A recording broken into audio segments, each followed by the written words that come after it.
Aujourd'hui, on va parler d'un sujet fondamental. Pas un sujet de buzz, un sujet de souveraineté. L'avenir alimentaire de l'Algérie. Parce que ce qui est en train de se mettre en place en 2025-2026 n'est pas une addition de projets isolés. C'est une architecture complète, pensée sur le long terme. Et pour la comprendre, il faut regarder les chiffres, les rôles et la logique globale. L'Algérie est l'un des plus grands consommateurs de lait au monde par habitant. Mais historiquement, une part importante de cette consommation repose sur l'importation de lait en poudre. Résultat, des milliards de dollars dépensés chaque année. Une dépendance aux marchés internationaux, une exposition aux crises mondiales. Inflation, rupture logistique, tensions géopolitiques. Le constat est simple. Sans maîtrise de la filière laitière, il n'y a pas de sécurité alimentaire durable. C'est là que la stratégie change. L'Algérie n'est pas un simple pays hôte, elle est le pilote du modèle.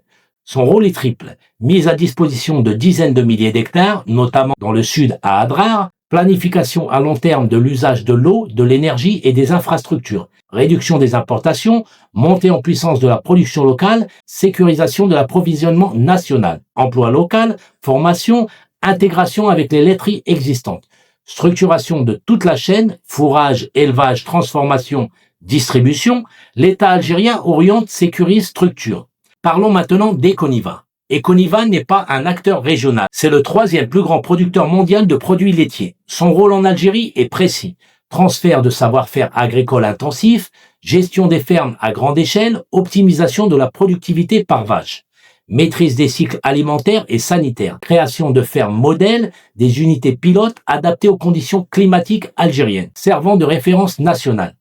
Technologie et méthodes, alimentation animale optimisée, génétique bovine performante, automatisation des processus. La rencontre du 11 janvier 2026 entre Stéphane Dur, Econiva, et Sama Lalou marque ce point clé. Econiva ne vient pas vendre du lait, Econiva vient transférer un modèle productif. C'est un rôle de catalyseur technologique. Maintenant, parlons du projet parallèle et plus massif. Beladna, c'est le changement d'échelle. Localisation à Adrar, investissement estimé à environ 3,5 milliards de dollars, surface plus de 10 000 hectares. Élevage à très grande échelle, usine de lait en poudre intégrée, objectif annoncé, produire jusqu'à 50% des besoins nationaux en lait en poudre. Le rôle de Beladna est clair. Élevage, production de fourrage sur place, transformation industrielle locale, production stable, indépendante des marchés mondiaux. Capacité de stockage stratégique, environ 5000 emplois directs et des milliers d'emplois indirects. Et dynamisation du sud algérien. Beladna, ce n'est pas un projet agricole classique, c'est une infrastructure alimentaire stratégique. C'est ici que tout devient cohérent. Econiva apporte l'expertise, les modèles, la précision et l'optimisation. Beladna apporte l'échelle, la masse critique, la capacité industrielle lourde. L'Algérie orchestre le foncier, la vision, la souveraineté et l'intégration nationale. Expertise et volume technologique et production massive.